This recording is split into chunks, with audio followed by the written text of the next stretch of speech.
Force. Coming up, Alex Smith on his third NFL team, the Washington Redskins, take on a man back for a 15th NFL season, Eli Manning and the New York Football Giants.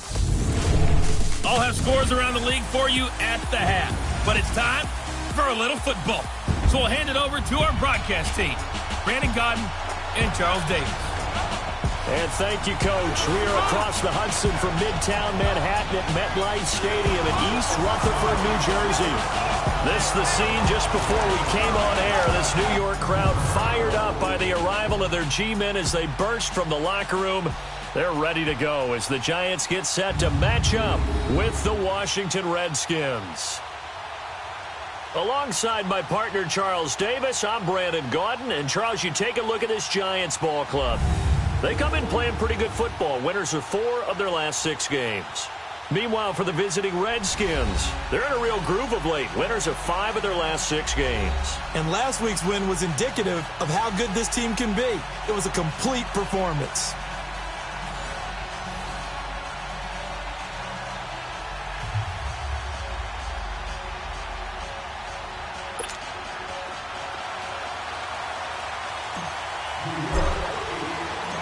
Both of these teams about to reach the halfway point of this NFL season, and we're underway on EA Sports. This fielded at the 2. And not a bad return here. He gets it out to the 25-yard line. So out comes the Redskins offense now onto the field. They'll be led out by the #1 overall selection back in 2005 out of the University of Utah. It's Alex Smith.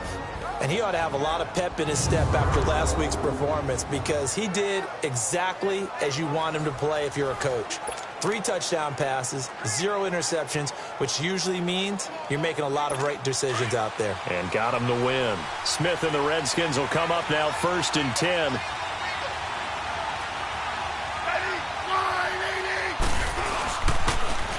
They'll run with Thompson. And he'll get this one up to the 26. Mario Edwards Jr. there to bring him down. And a quick look at Washington's offense. Former 4th-round pick out of Duke is Jamison Crowder. Now, he doesn't grab a lot of headlines, but he's been quietly dependable for his first 3 years in the league. Shifty, excellent route runner from the slot position, finds his way open, and catches the football. Yeah, he's dependable. Quarterbacks love to throw to him. The last play got just a yard. Here's 2nd and 9 from the 26.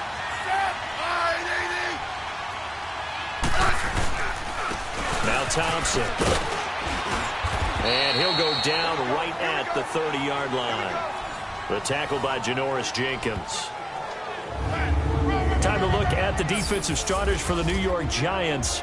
Currently #1 in the NFL against the run. Now if they could just get their pass defense in line, this unit would be really, really strong. And remember the conversation with the defensive coordinator? He wants them to rush the passer better. He wants to see the quarterback on the ground. They've got to create some sacks. And he said it starts early and often. We'll see if they can get to it. 3rd play here, this opening drive, as they're up against a 3rd and 5.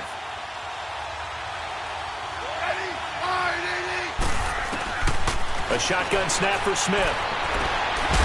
Looking left side, and he's got a man. That's Richardson.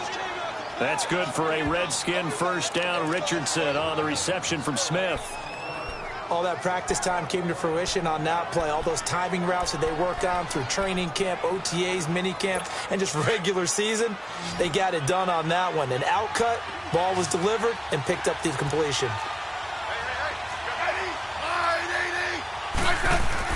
On 1st and 10, Smith. And Davis has it over the middle. And he'll go down right around the 47 this time. A gain of 6 there on 1st. That's a staple of this offense. Drag route to the tight end. Yeah, he's unable to use his size to break off much more yardage after the catch, but still an effective gain nonetheless. They'll run it now out of the gun. And he'll get it down to the 47 here. You see Thompson's numbers from a week ago.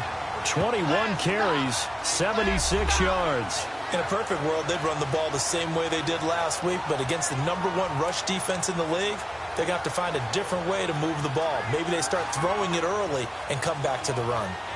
A quick burst there, and he nicely bit off a pretty decent gain. So the drive takes them into Giants territory now, 1st and 10 at the 47. They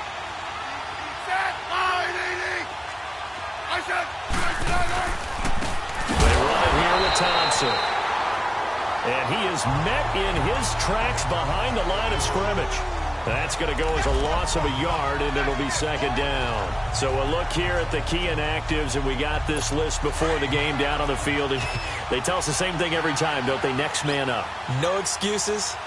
Be ready to play. That's the mantra of every organization.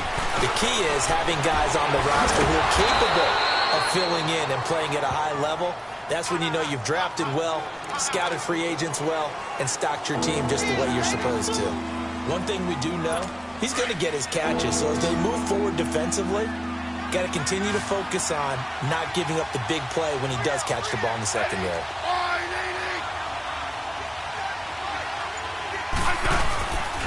On 3rd down, it's Thompson. And he's going to have the 1st down yardage to the 35. They get 5 out of that one, and it moves the chains. Had a chance to maybe limit them to 3 if they could have gotten that stop there, but a new set of downs. And with a new set of downs, you got to take the mentality of the whole thing. Right now, everyone's looking at the offense and saying they've got the advantage.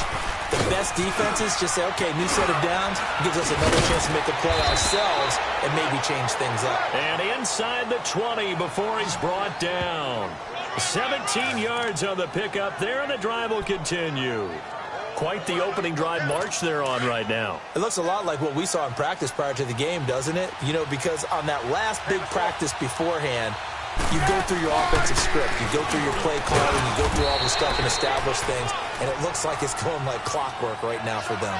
A gain of 3, 2nd down. Well, so many times we look at a short run and we praise the offense for trying to set the tempo and establish things, but the defensive guys, hey, they just won the battle there. It wasn't a big run given up. They don't always have to absorb the body blows. Sometimes they dish them out themselves. And he's going to fight his way forward here for a modest gain. 5 yards on the pickup, and all of a sudden here it's 3rd down. All right, Brand, I know we're in the early going here, but those kind of runs, they're going to open up a world of opportunities for this offense going forward. The first carry for the rookie, it's Darius Geis. And he's able to pick up the 1st before he's brought down inside the 5 at the 4. The gain of 5 that time gives him the conversion and makes it 1st and goal. A stop there on 3rd. They could have held him to 3 on this opening drive. Now they have to bow their necks on 1st and goal. And if I'm looking at this from the offense's point of view, that's a big-time pickup right there, and I'd go right at him with another momentum. And he fights his way into the end zone for a Redskin touchdown. Chris Thompson, his 5th touchdown now on the year. And the Redskins take the ball down the field and score on their opening drive.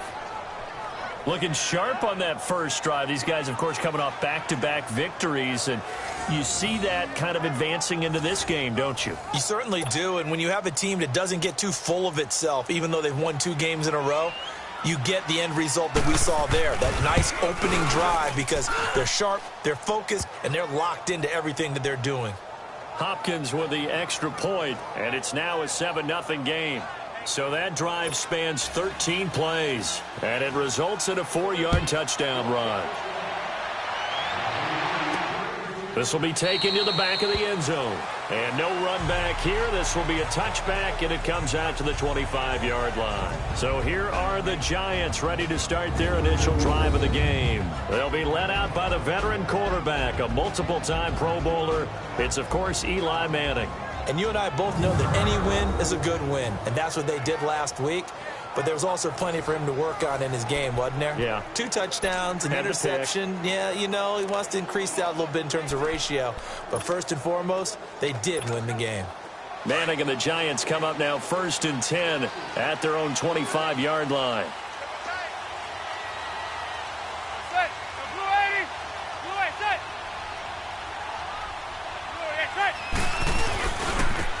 They'll run. This is Jonathan Stewart. And he'll go down right at the 30-yard line. Give him 5 on the carry there, and it'll be 2nd down. And the starting offense now for the Giants. In his third year now out of Oklahoma is Sterling Shepard, and he led the Giants in receiving yards in the absence of Odell Beckham in 2017, but had to battle the injury bug as well. Only played 11 games with his own ailments, and when he's healthy, though, he is shifty, fast, electric down the middle of the field, and the Giants offense needs that in a big way. On second down, they run with Stewart. Still a couple yards short of the first as the 3-yard gain brings up a third down. Defensively here, you're facing a top-5 team in terms of points scored in the NFL, so when they're that high-powered, you've got to find a way to hold them under 20, because to me, that's the magic number. 20 points scored, you give yourself your best chance to win. So if they're up around 24, 28, 30, they could be in some trouble. And I think so, because then you turn it into a shootout, and that means your offense has to keep pace. And the third down pass falls incomplete. You hear the calls for a penalty, but I just don't think so. I think in this situation, the defender was making sure his guy couldn't hold on to the football. So I don't see anything that warranted a flag. No, I'm with you. There was contact, but I'm happy they kept that flag in the back pocket.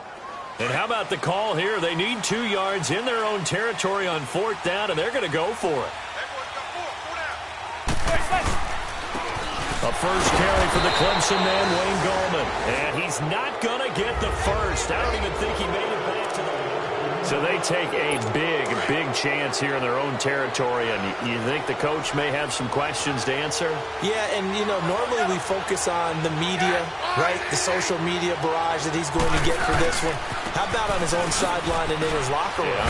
Because I think the team's going to look at him like, Coach, why would we go for it there? I mean, no confidence in the defense. You don't like the punter? I mean, what's going on here? You owe us some explanations. They tried a quick hitter inside, but that one was swallowed up because what they're hoping, those big defensive linemen will take the bait and move laterally and open up a crease that they can run through. Didn't happen on that play. And only able to muster a couple down to about the 27. I know the scouting report on him is that he doesn't possess the eye discipline to be an elite linebacker. What that means is his ability to read, react, and make a play. But on that one, he looked like one of those guys. Here's Smith. Crowder's got it over the middle. And taking it to the 15-yard line before he's brought down. It'll be a Redskin first down as Smith hits Crowder. I think it all came together there. In-breaking route. Drove it with excellent pace. Money throw right there to move the sticks. They go play action here on first down. And he's going to go down. Back at the 27-yard line, he's sacked. Mario Edwards in there to bury him for a loss of 11.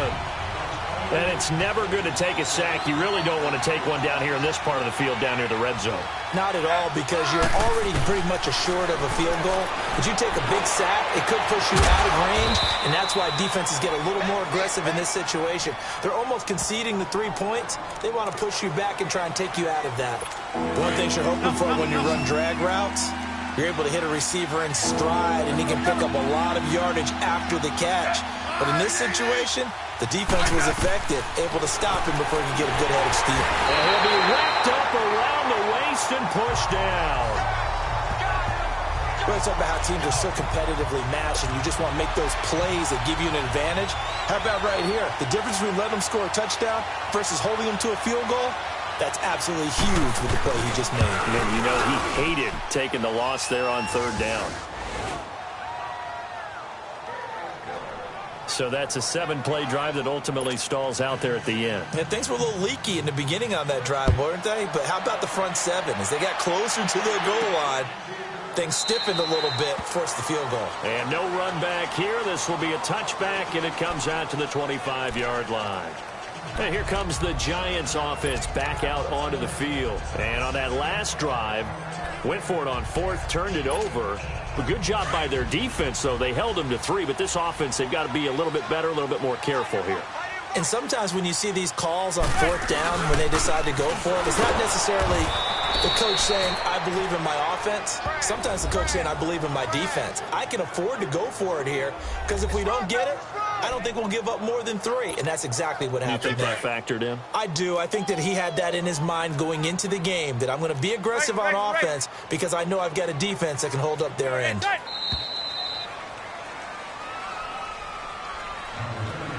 And before they can run another play, the clock hits triple zeros. And time is up. Alongside Charles Davis, I'm Brandon Gaudin, and it's the Giants with a football here as we begin quarter number 2. They've got a 2nd and 9 to start things out. Zebra. Manning. And now the ball comes out. Manning lost it.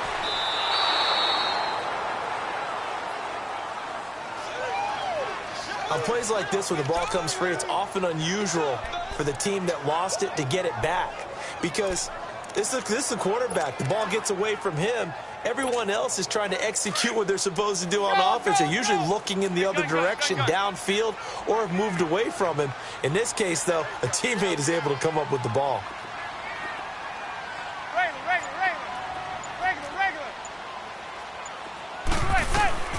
On 3rd and long, it's Manning. Throws a quick hitter on the slant. That's complete. And he'll go down just shy of the 25 at the 24-yard line. Despite a pickup of 16, they're still well short of the sticks on 4th.